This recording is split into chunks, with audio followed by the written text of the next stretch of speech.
أعوذ بالله من الشيطان الرجيم. بسم الله الرحمن الرحيم. ضرب لكم مثلا من أنفسكم هل لكم مما ملكت أيمانكم من شركاء فيما رزقناكم فأنتم فيه سواء تخافونهم كخيفتكم أنفسكم كذلك نفصل الآيات لقوم يعقلون. سورة الروم 28 نمبر آیت. دی 28 نمبر آیت کی د شرک د باطل واری د پار او توحید د ثابتولو د پار یو مثال ذکر کیږي او د مثال باندې د پیدلو نه بعد به په خپل بدی پوښ چې شرک باطل شي دی او توحید د اصلي څه دی. الله تعالی ضرب لكم مثلا من انفسکم، بیان کړی دی الله تعالی ستاسو د پاره مثلا یو مثال من انفسکم، ستاسو به د نفسونو کې ستاسو به د جنس کې هل لكم مما ملکت ایمانکم، آیشتر ستاسو د پاره هغه څوک چې مالکان دي خیلاسون ستاسو د مراد غلامان شو چې آیا ستاسو هغه غلامان چې تاسو لاسونه مالکان دي داشته دي من شرکاء فيما رزقناکم، شریکان په هغه مال کې چې الله وي مونږ تاسو له درکړې دي فانتم فی سواء، تاسو به یو شانت کې شولې. بیا وي تخافونهم چې بیا تاسو یریږئ دغه شریکانو نه کې خیفتکم انفسکم، په شان د یری تاسو خپل اصل خلکو شانت کې. د دې خلاصه دا چې تاسو خپل غلامان دي، تاسو مالکان دي. د غلامانو باس تاسو ته مخکې ما کړی د چې غلام څه ته ویل کېږي، د غلامۍ څه حکم او وسی خلک نه پیژني، دا رواج نشته دی، دا کم وخت نه رواج ختم شو، وس ولی نشته دی. دغه باس مخکې من کړی دی، خو بس یو سړی د غلام لري، غلامي ده. الله تعالی تاسو کې تاسو نه چې دغه جستا غلام دی او ته مالک ته د سکه چې د خپل مال کې د خپل غلام ځان سره شریک کیږي، غلام تاسو سره شریک شي مالم نیم شي او بیا چې کله مالم نیم شي نو ته د خپل شریک نه د سي یریږي په شان د یریدلو د خپل اصل خلکو. لکه څنګه چې ساده روډ سره مال شریک دی، روډ د اصل له غلام نه دی، آزاد دی. یا دغه څنګه کې د بل چا سره مال شریک دی، هغه آزاد دی او هغه آزاد شریک د اجازه نه بغیر تصرف نشي کولای، تی خرڅولې خستانه نشي، ته دې استعمالولې نشي، ته چې سم کینو د خپل شریک نه به تاسو کې دغه اجازه نه بغیر نشي کولای. نو دغه شان د کته د سکه چې د غلام دی خپل مال کې شریک کړي او دغه نه پکې تاسو کې دغه د اجازه نه پکې ټاک نه کې د سکه نه کې. ځکه غلام هغه چاته ویل کې چې هغه د مال مالک سریمو دی نه، هغه د خپل سره مالک نه بلکې مالک بل څوک. نو اوس دغه چې د خپل د رئیس مالک نه لري، رئیس خپل سره مالک نه لري، هغه سړی ته خپل راخل خپل مال کې شریکي او دغه نه به یریږي چې یاره د اجازه نه بغیر به څه نشم کولای نه کې د ستنه کې بد غنی نشي کولای. نو چې د سینه کې نو الله تعالی چې خالق خپل مخلوق څنګه راخلی او په عبادت کې او په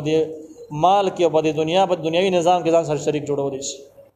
چې خپل غلام جګه ستاد نفس نه دی، یعنی من انفسکم تاسو جنس دی، هغه انسان دی، تم انسان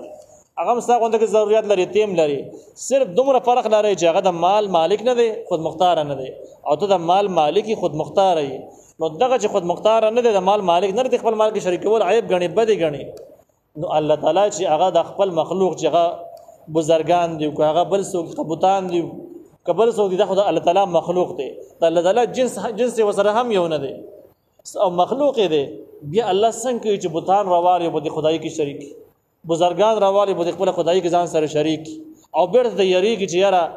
دا زمان شریک دی، نو در اجازه نه بغیر یو کار نشم کول، تصرف نشم کولای. دا بس څنګه دماغ راوخل څنګه عقل قبول نه قبول. د مثال باندې ذکر ته پوي شي نو شرک کمزوري او قباحت او طبيعي بزیان کې حاضر شي. نو الله تعالی وی ضرب لكم، الله تعالی بیان ساسو د پاره مثلا یو مثال من انفسکم ساسو د نفسونو نه چې دوه جانبین به ساسو جنس دي، ساسو نه پس پي، لکه آزاد انسان او غلام انسان راوړ دوه جنس یو د انسانان دي. هل لكم اشتر ساسو د پاره مما ملکت ایمانکم،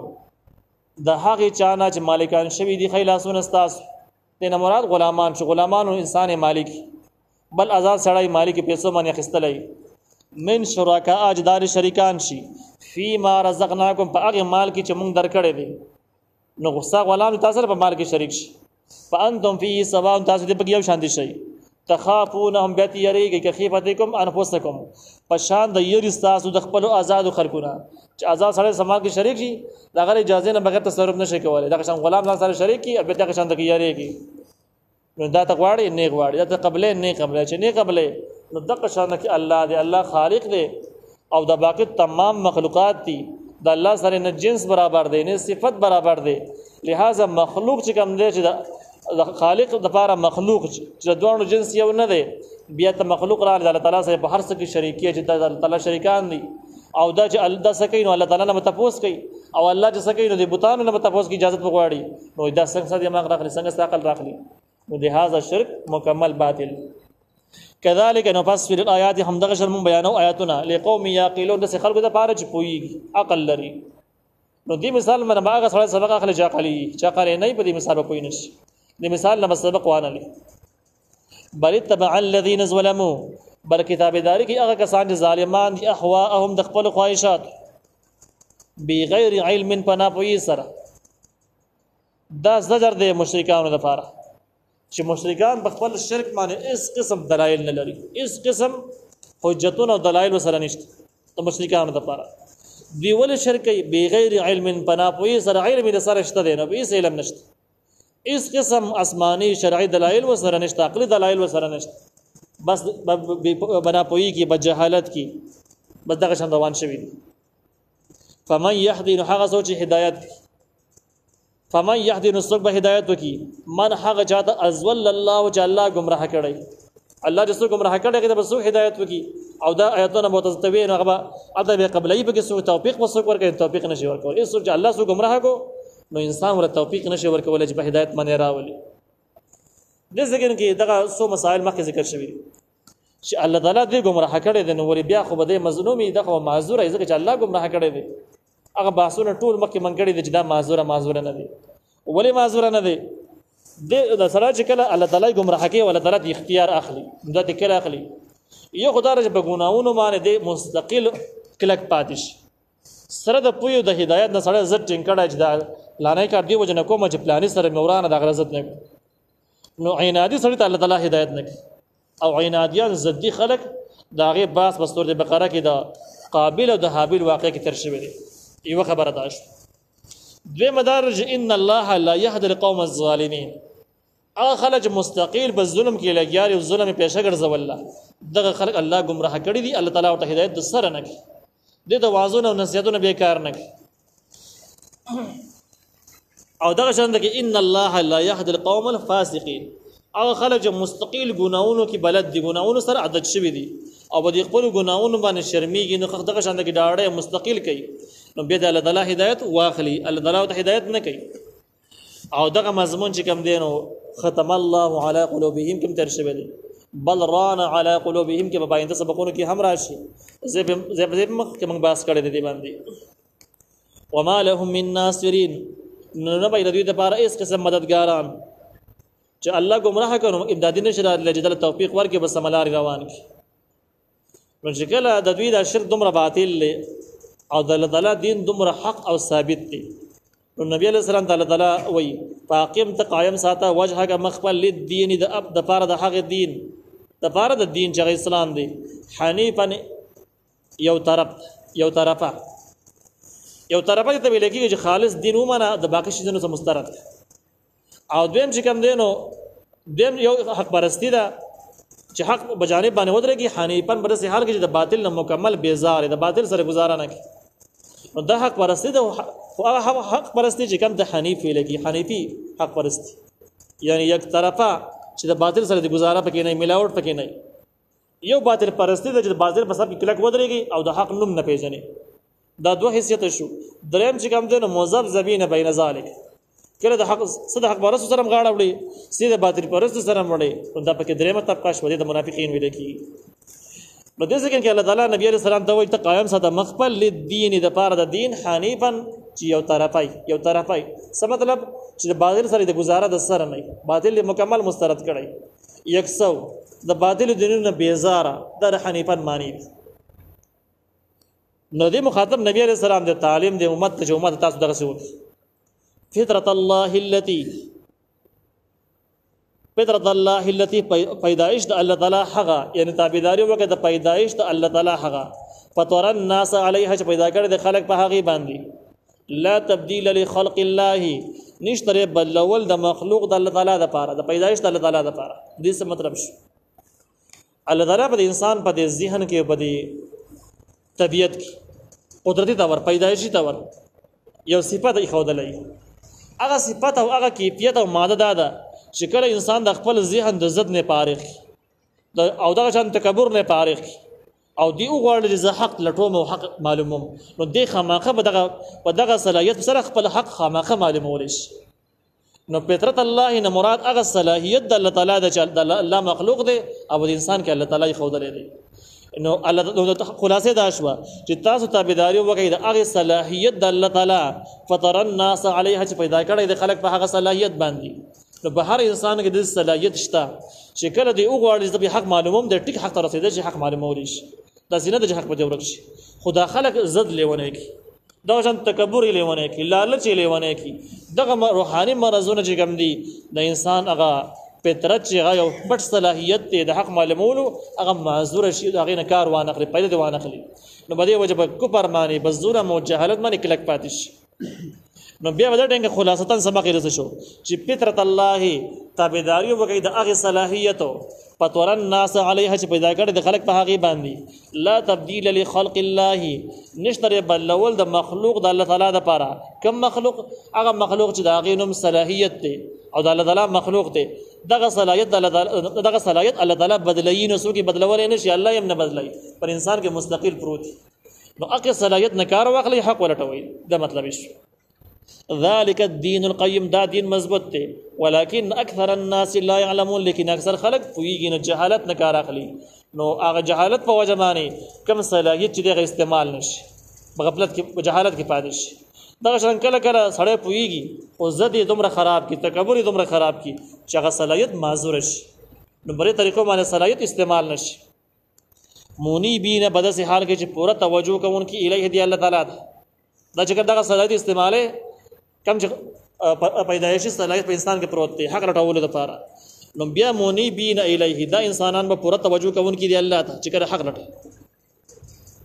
واتقوا او ويرګر دی الله تعالی نه واقيموا الصلاه منز قائم کوي منز قائم اول دا قولی عملی اعتقادي شرک توړل چې ټول عاجزي ټول تابعداري ټول منل دی الله تعالی شروع کړل هم قولا هم عملا دا شرک مکمل مخالفت دی شرک توړل ولا تكونوا تاسمکه من المشرکین مشرکاننا من الذين مشرکان هغه خلق لدی آیات نه وړاندې چې کوم دي د مشرکانو قسمونه او د حقیقي علامات ذکر کیږي د مشرکان څخه شي دي وای من الذين د هغه خلق دي فرقوا دینهم چې ټوټه کړي د خپل دین وکانو او دي شیعا دلدل فرقي شوی دي دلدل شوی دي او د حق پہچاندار د بیوي او د باطل پہچاندار دی د ډیر قسمونه به بلا قسمونه به شمار به معلوم نه جسمونه چا جوړ او ورځ په ورځ نوي ایجادات او د حق پہچاندار چې حق به وي حق به تغییر ترمیم او دغه شان د کې قسمونه فرقي به نه کل حزب بما لديهم فرحون هر ډله په هغه څه باندې چې ورسره دي فرحون په خوشاله دي د پکې بل زجر چې یو طرف حق پر خودلې دي پر قواریت شروع کړي دي بل طرف ته د پر قواریت سره سم دي خوشاله هم دي او حق نه معلومي دا آیات چې کوم به د باطل په توړ کې یو مستقیل قانون د قاعده را لیکن ځنه خلک چې کوم دي افراطیان چې دین کې کیمرا وستل غواړي یا تکفیریان چې هغه ارجه کافر نو اغستل غواړي هغه دا آیات راخلی د مجتهدین خلاف چسبانی او هغه وایي چې حق یوي او د مجتهدین اقوال مختلف نو وی دی وجنه مجتهدین چې کوم دینو مسترد شو د دې په استراک بیا دغه خلک چې کوم دي دغه فرقه باطله په دې خلکو باندې کو پر فتوی هم لګي چې څو د مجتهدین اقوال افعال قبلي منیه دی په فتوی لګي چې مسلمانان نه دي ځکه چې حق یو دی دوی خو ډیر شوی دي او د دې خلکو تفصیلی جواب تسلی چې یو د حق او د باطل اختلاف نو حق او باطل چې کله اختلاف راشي نو حق یوي او باطل ډیر زیات بل طرف ته چې کوم دی نو اجتهادي اختلاف د اولا او د خلاف اولا اختلاف دی د مجتهدین کوم اختلاف چې دی د حق او د باطل اختلاف نه دی د اولا او د خلاف اولا اختلاف دی خبره باندې د خپو یدلو د لپاره یو مثال باندې تاسو غور وکړئ یو سړی دی یو ناشنا ځګین ته لاړ الته د قبله نه پیژني چې کوم طرف ته منځ وکړي قبله تر سره نه معلومه څوک شتري نه چې معلومات یې اثر کی شرعي مسله دا ده چې دیبا سوچ وکړي چې یاره خپل تحری به وکړي خپل سوچ به وکړي اندازه به ولګي چې یاره قبله به کوم طرف ته اندازه ته چې په کوم طرف باندې څلور طرفونو کې به کوم طرف اطمینان راغی غالب ګمان راغی چې دا به کېدې شي قبله بس هغه طرف ته دی ودرېږي دا ټیک ودرېدو خو هغه د خطه ته ولاړ دی صحیح ولاړ دی خو د سوچ کړی دی بس یاره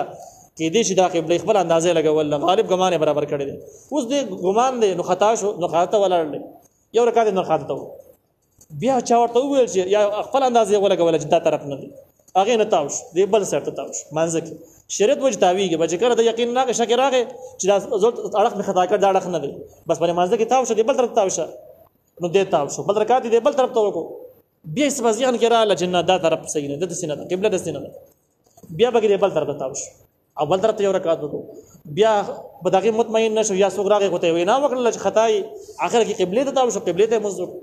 اوس ګوره څلور رکعات مونږ دي څلور اړخون ته یو رکعت وش شریعت دا وجه څلور وانه رکعاتونه شوي دي صحیح ټیک ولی شوي دي حق یې وي او دا خو جدا جدا اړخونه دي نو ته دا نه شي ویلې چې حق یو دی نو بس دې کې دا یو رکعت صحیح دی د رکعت باطل ولی دا خو اجتهادي خبره ده دا خو د حق او د باطل اختلاف نه دی دا خو د اولاد د خلاف د اجتهادي مسائل اختلاف او په اجتهادي مسائلو کې څه کافر کیږي نه دا د اولاد د خلاف یو مسله شي په دغه وجه باندې د مجتهدینو چې څومره اقوال نو د دوی د اختلاف چې کوم دی په دلایل په بنیاد باندې اولاد د خلاف اولاد د جایز او د ناجایز نه دی د حق او د باطل اختلاف د مجتهدینو منځ کې نشته دا څه نشي ثابتولې حق هغه ته ویل کېږي چې کوم قران او حدیثو کې منصوص صراحتا راغلی چې دا حکم او اجتهادي ته ویل کېږي چې قران او حدیثو کې یا یې سره بده یا یې نصوص موجود دي خو متعارض دي بل سره اختلاف نو اوس نصوص متعارضه چې دوه نصوص دي دوه حدیث دي دوه آیتونه یو سره ظاهري ټکراو معلومیږي ټکراو شته نو دغه راوخله یا هغه چې صراحتا په کې ذکر نه دی نو اوس دا مسائل اجتهادي دي نو بس نصوص کې اختلاف کول چې کوم قطعي نصوص د قران صریح حکم نه سړی نه مني خو خبر ښکارا ده حدیثو کې ښکارا حکم موجود د سړی نه مني خو مسائل ښکارا ده چې مسلمان نه دی حق او د باطل جنگ شو لیکن بل طرف ته کې اجتهادي مسله شو اجتهادي مسله کې اختلاف راغی په دې سره څوک کافر کیږي نه او دغه د حق او د باطل جنگ نه نبی علیہ السلام زمانہ کې دین نمونه شته نبی علیہ السلام زمانہ کې نمونه د دې دادي چې کله د احزاب جنگ وش نو نبی علیہ السلام د صحیح معلوماتو چې د دې احزاب کم جنگ چې راولاړ شو د دې بنیاد د يهود پر ظاهر باندې زموږ سره صلح او معاهده ده جنگونه به تاسو خلاف موږ نه جنگ کوو اساس مخالفین سره به ودرېږم نو بلکې مدینه منوره کې پر امن ژوند مته راو او تاسو په باندې حمله بنه کوي لیکن احزاب جنگ ثابت کړل چې يهود پټو پټو د تمام فرقو سره بیتینی ولې وي هغه را پارول چې راشي حمله په وکړي د مسلمانانو پټ معلومات هغه ته منتقل کړي وو دا غینه بعد یو د ډاډ حمر کړي چې زمنګ ځوانان به په بدل شکل کې بدل جامو کې ستاسو د عسکرو سره ودرېږي او دغه خلاف د مسلمانانو خلاف جنگيږي دا معلومات دا واده سره هم کړي او د قصې وکړه يهود نو چې کله احزاب جنگ نبی عليه السلام فارغ شو نو بس وحی راغله او دغه وحی کې واقعا د سید نبی علیہ السلام لا کور تراغه کوشش دا و چې غره بدل کی ولا می غسل وکي جنگ نوزګار شو چې بده کی خبر راغه جبرائیل السلام را ورسید جبرائیل السلام ورته ویل چې آیت جنگ سامان کی خو ته نبی علیہ السلام بس کده نو نبی اگر جبرائیل السلام ته تا کی خو ته یک دی خو زین نقدم ولی ولدین اورسته چې کوم د يهودانو باندې حمله وکړه او يهودانو له سزا پکار ده چې بالکل آینده کې داسې جرمونه کوي او داسې کارونه کوي نبی علیہ السلام سم دستی د کور نه راو د صحابه کرامو د आवाज وکړه راځم شي او دې ته ول چې شابه ورسي او د يهودو چې کومي قلاګانې محاصره کړي دې بس چې کله نبی رسول الله تشکیلونه وکړل صحابه کرامو ته ویل چې تاسو چې کله پلان کې زګین ته ورسي نو مې وتواخست البته د مازیګر ما خمس بقي مزبک او چې بیا پلان کې زګین ته ورسي د نو مازیګر مزبک صحابه کرامو منډه بیا سره د وخت له بس روان شو چې کله یو زګین ته ورسي هغه زګینه چې نبی علیہ السلام د مسبقین منظر لپاره ټاکلې او چې بده کې د مسبقین مزبکی صحابه کرام هغه ته نه رسیدلی مسبقین د مز ټیم او صحابه کرام اندازه ولګول چې کولان زو هغه زګین ته رسیدو د مز قضا کی نو بده یې کې مز کو بیا هغه زګین ته ورسیو او ځینې کسانو ول چې نه موږ ته په نبی علیہ السلام دا نه دی ویل چې یاره قضا کېده نو په دغه ځای کې وکړي نه قضا کېده نو ورسوي موږ ته ویل چې هغه زګین ته مز ورسوي ګوره ظاهره کې د حدیث کې دوه احتمال موجود نبی صلی الله علیه وسلم قول کې دوه احتمال دي چیر تاسو روان شئ نو ممکن دی دغه ځکه ته ورسېږي مزبو دا احتمال هم لري او دا احتمال به هم شته چې رسېږي کله رسېږي خدای موږ به مال ته کوي بچته نه کوي نو حدیث کې دوه احتمال شو حدیث صریح نشو په دې باره کې چې کله صریح نه شو صحابه کرام د حدیث په مطابق دوه ډالې شو یو یوه ډالې رائے دا و چې ګوره د موږ په دې ځکه کې قضا کول نه دي پکار بیا به سفر شروع غږ ځکه ته برسېږي خیر او ځنه ویل نه موږ یو مقصد ځکه ته رسو قضا شو وخت به قضا به وکړو خبر نه ته نبی سلام ویناره ځنې کسان به د غزې کې وکړو ځنې کسان قضا کوي نه او هغه ځکه ته ورسېږي چې کوم ځکه نبی عليه السلام ویل او هغه ته قضا را وګرځاو شک ولاړ شو چې کوم کسان په حق شو دوه فرقې شوې مون دوه وش نبی عليه السلام ته جدوی رااله نو نبی عليه السلام ته غونډه قصه بیان کړه نبی عليه السلام ورته د دوانو د ټیکوالي تصدیق وکړو چې تاسو دوانه پټی کی تاسو دوانه صحیح نو مسله اجتهادي او به اجتهادي مسلو کې دوانه ټیکی اولاد خلاف اختلاف اولاد خلاف اولاد اختلاف دي دا د حق او د باطل اختلاف نه دي د مجتهدینو څومره اختلاف دي دا د حق او د باطل اختلاف نشي ویل کېدای وته بلکې دا اولاد خلاف اولاد اختلاف شي او قرآن او حدیث کې دوه اقوالو گنجائش موجود دي نو بده وجه باندې د آیت چې کوم دي د حق او د باطل په توړ کې دي د اولاد خلاف اولاد په مقابل کې نه دي نازل شوی نو بده وجه قرآن وایي چې دوی ډله شوی دي او هر ډله بخپل کار باندې بخپل هغه څه چې ورسره دي خپل ناجایز چې کوم ورسره دي باغې منی خوشاله او د حق پہچان دار دا یوي دا ډیر نه او باطل فرقه باطل دا مختلف شوی دي مختلف ډلې دي نو معلومه کې دا چې دا پناه حق باندې دي نو بده وجه باندې د مسلمانانو د اهل سنت والجماعت عقیده دا ده چې مجتهدین ټول په حق باندې دي ټول مجتهدین دین د لپاره کار کړی دی کوم مجتهد په مسائل په څه پر پسې شوی دی باغی اتباع کله دغه شاګردي کله په حق باندې دي او دغه د اهل سنت والجماعت عقیده ده او دغه ټول مسلکونو والا چې د مجتهدین مطالبات او عمل کوي د اهل سنت والجماعت دیو د جنتی خلک جوړی دي البته چې دغه نه بهر شي فرقه باطلو کې داخل شي نو بیا لار خراب